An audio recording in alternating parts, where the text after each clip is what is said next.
زندگی عجیب این یوتیوبر 28 ساله آمریکایی که جهان رو با ویدیوهایی که درست میکنه به چالش کشیده، در حالی که نه خودش نه حتی مادرش به ویدیوهایی که میساخت امیدی نداشتن و همش تو کارش درجا میزد و انقدر مادرش از کارهای مستر بیست ناامید خسته شده بود که اونو از خونه بیرون انداخت. حالا شده شماره 1 و پادشاه یوتیوب و یک مولتی میلیونر. خیر و نیکوکاری که ویدیوهایی که میسازه هم میلیون ها نفر تماشا و دنبالش میکنن و هم از طریق این ویدیوها به بقیه کمک میکنه. لایک و بزن بریم ببینیم که چطوری آقای جیمز استفان دونالدسون تبدیل به مستر بیست شد.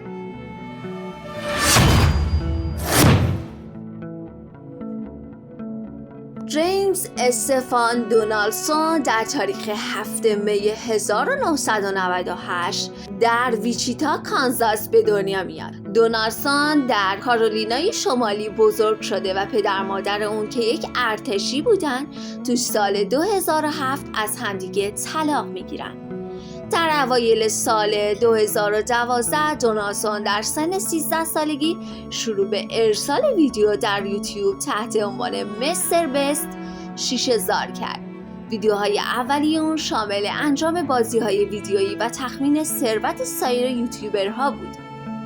تو سال 2017 بعد از انتشار ویدیو شمارش تا 100,000 در عرض چند روز 10,000 بازدید به دست میاره.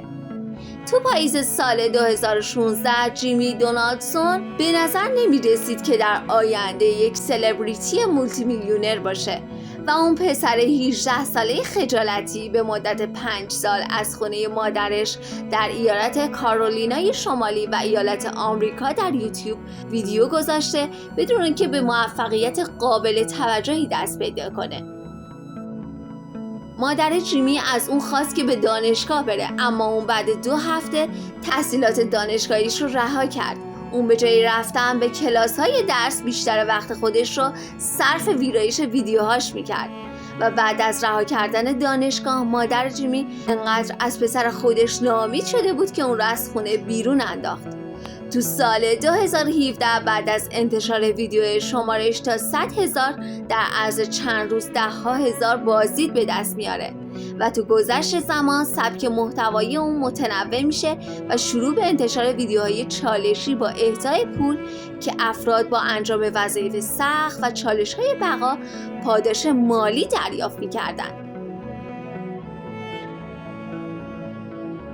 مستر بیست بعد از اینکه کانالش رو آغاز کرد چند تا از دوستان دوران کودکیش رو استخدام کرد تا به رشد برندش کمک کنن. اونها شبانه روز روی الگوریتم یوتیوب کار میکردن تا راز وایرال شدن ویدیوهای یوتیوب رو کشف کنن.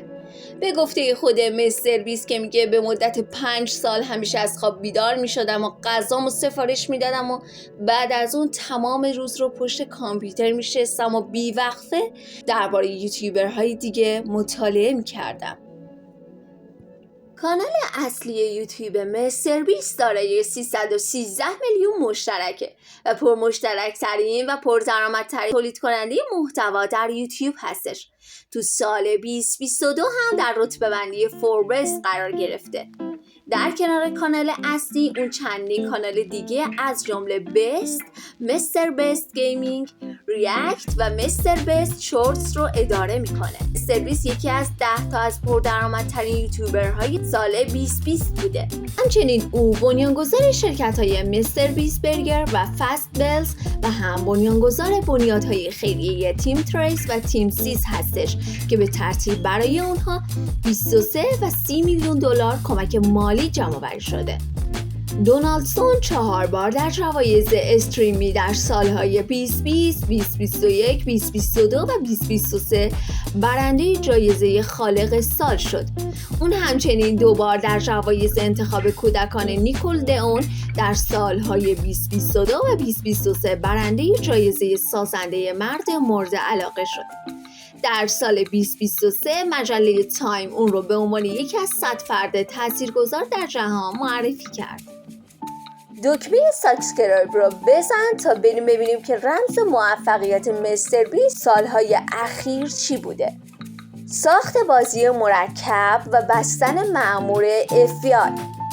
سال گذشته بعد از اون که مستر بیست نسخه واقعی مسابقه بازی مرکب رو به اجرا درآورد، تعداد دنبال کنندگانش در ویدیو با افزایش زیادی همراه بود و با افزایش شهرت مستر بیست بودجه اون برای ساخت ویدیوها هم افزایش پیدا کرد. به گفته جیمی اون هفته $1,000,000 صرف ویدیوهاش میکنه تا ویدیوهاش به شکل ویژه‌ای باشه و ویدیوهاش شکل ویژه‌ای از انجام کارهای خیر هستن. ویدیویی تحت عنوان 1000 نابینا برای نخستین بار میتوانند ببینند رو منتشر کرد که تو اون در حضور پزشکان هزینه انجام عمل آب مروارید هزاران بیمار رو به عهده گرفت. نظر تو در مورد مستر بیست چیه؟ اگه تو جای اون بودی پول و ثروتت رو صرف کارهای خیر می‌کردی؟ حتما تو کامنت ها برام بنویس. دانستنی‌های امروز نیز به پایان رسید. امیدوارم که ویدیو امروزمون رو دوست داشته باشین. بهتون پیشنهاد میکنم که ویدیوهای قبلی و بعدی ما رو هم تماشا کنید. لایک، سابسکرایب و زنگوله فراموشتون نشه. ممنونم ازتون.